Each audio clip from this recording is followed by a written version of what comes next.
Today is August 27th. Welcome to Big Book Daily. My name is Rob. I am an alcoholic. It is a thrill, honor, and joy to be here with you today as we journey through the Big Book of Alcoholics Anonymous and the 12 Steps and 12 Traditions.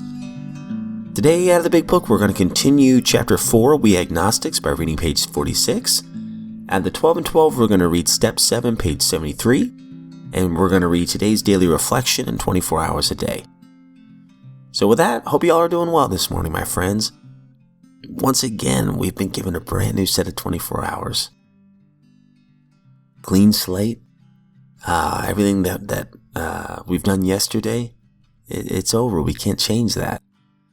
Whether it was positive or negative, doesn't really matter, because all we have is right here and right now. We can right our wrongs. We can show up best for those we love the most. And just what a beautiful opportunity that is to have that chance. So with that, let's go ahead and get to the good stuff.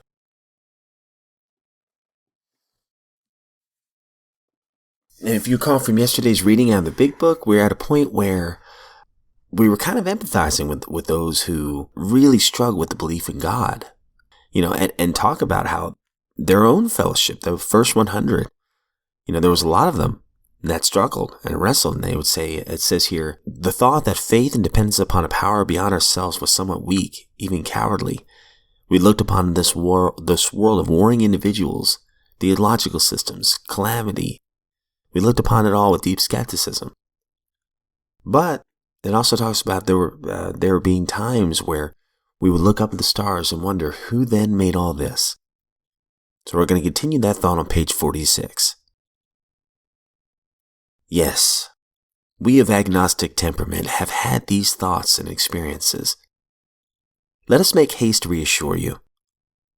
We found that as soon as we were able to lay aside prejudice and express even a willingness to believe in a power greater than ourselves, we commenced to get results, even though it was impossible for any of us to fully define or comprehend that power, which is God.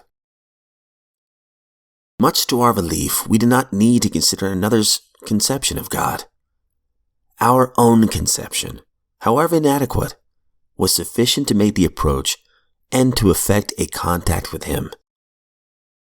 As soon as we admitted the possible existence of a creative intelligence, a spirit of the universe underlying the totality of things, we began to be possessed of a new sense of power and direction, provided we took other simple steps. We found that God does not make too hard terms with those who seek Him. To us, the realm of spirit is broad, roomy, all-inclusive, never exclusive, or forbidding to those who earnestly seek. It is open, we believe, to all men. At the 12 and 12, we're on step 7. Humbly asked Him to remove our shortcomings. Page 73. So it is that we first see humility as a necessity, but this is the barest beginning.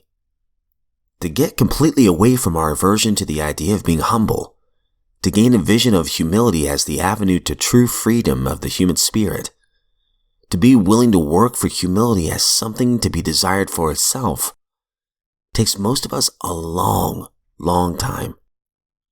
A whole lifetime geared to self-centeredness cannot be set in reverse all at once. Rebellion dogs our every step at first. When we have finally admitted without reservation that we are powerless over alcohol, we are apt to breathe a great sigh of relief, saying, "Oh, thank God that's over. I'll never have to go through that again." Then we learn, often to our consternation, that this is only the first milestone on the new road that we're walking. Still goaded by sheer necessity, we reluctantly come to grips with those serious character flaws that made problem drinkers of us in the first place. Flaws which must be dealt with to prevent a retreat in alcoholism once again. We will want to be rid of some of these defects, but in some instances this will appear to be an impossible job from which we recoil. And we cling with a passionate persistence to others which are just as disturbing to our equilibrium, because we still enjoy them too much. How can we possibly summon the resolution and the willingness to get rid of such overwhelming compulsions and desires? But again, we are driven on by the inescapable conclusion, which we draw from AA experience, that we surely must try with a will, or else fall by the wayside. At this stage of our progress, we are under heavy pressure and coercion to do the right thing. We are obliged to choose between the pains of trying and the certain penalties of failing to do so. These initial steps along the road are taken grudgingly, yet we do take them. We may still have no very high opinion of humility as a desirable personal virtue, but we do recognize it as a necessary aid to our survival. Daily Reflection, August 27th. Centering our thoughts. When World War II broke out, our AA dependence on a higher power had its first major test. AAs entered the services and were scattered all over the world. Would they be able to take the discipline, stand up under fire, and endure? As Bill sees it, page 200. I will center my thoughts on a higher power.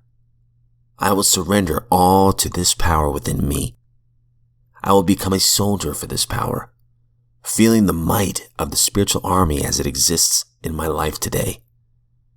I will allow a wave of spiritual union to connect me through my gratitude, obedience, and discipline to this higher power. Let me allow this power to lead me through the orders of the day.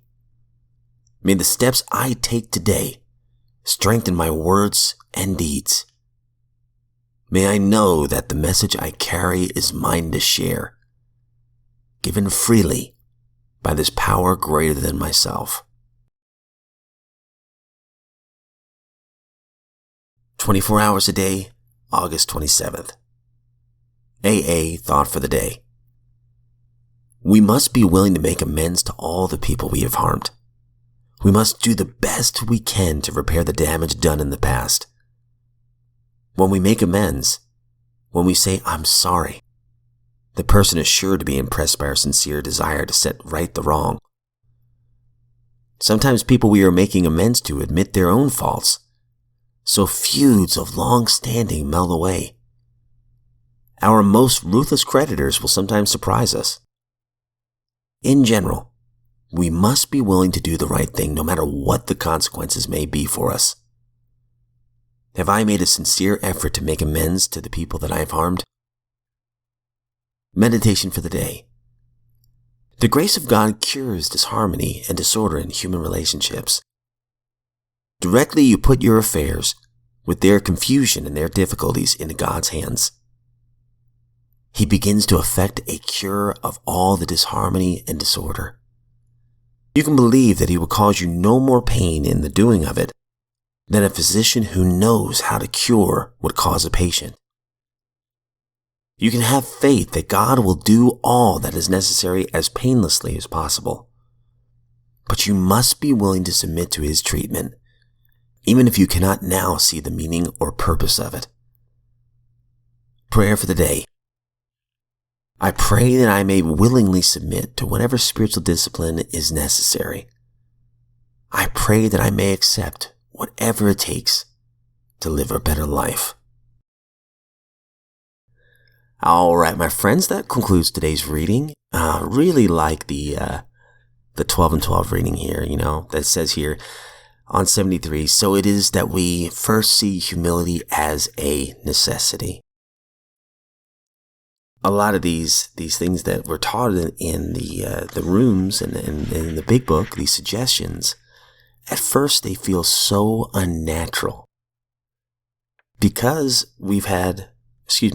I've had years of pattern behavior, of selfish behavior.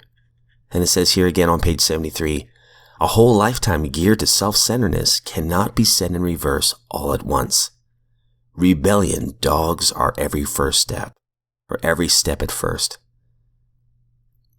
It's so unnatural to try to do the right thing, or to make those amends, or to be rigorously honest and humble and admit our faults. But we know that it's a necessity. We know if I'm going to be sober today, I gotta be honest. For me, again, that's just for me. But as it says down here on 73, we cling with a passionate persistence to others which are just as disturbing to our equilibrium because we still enjoy them too much. A lot of those old things that I used to do, those old pattern behaviors, buddy, I loved them. I didn't know it. And it seems bizarre that I would, like that self-talk or that self-centeredness. But hey, again, that's what I knew. That's what I was comfortable with. But as it says on 74, we may still have no very high opinion of humility as a desirable virtue, but we do recognize it as a necessary aid to our survival. So in other words, for me, even though at first a lot of these things were so unnatural, I knew, I was desperate enough to know that if I don't start practicing these things, I will go out and drink again. And if I go out and drink again, all bets are off. I lose my family. I lose everything. Possibly even my own life. I can't go back out there again, so I will try it. Now, I can say this with confidence, is the more I've tried to practice humility and honesty, and pretty much the 12 suggestions that have been given to us, the happier I am, the more at peace I've been, the less I care about what others think of me, the more positive I've become. I don't make assumptions so much anymore. And I just try to live an honest day and try my best each day that I'm given with a heart of gratitude. Like, these are things that came to me through sobriety. But at first, again, making that left turn when you're used to making a right, it was very weird and unnatural. But it was a necessity, of course, as it says here, for me to do this. So with that, my friends, that's enough of my rambling for one day. I hope you all are doing well. And please know, as always, I don't speak on behalf of AA, NA, or Al-Anon, or any other sect or denomination. I am just a friend in this lifeboat of recovery. Truly honored to be here. And if we were given another set of 24 hours, my friends, I sincerely look forward to seeing you right back here tomorrow.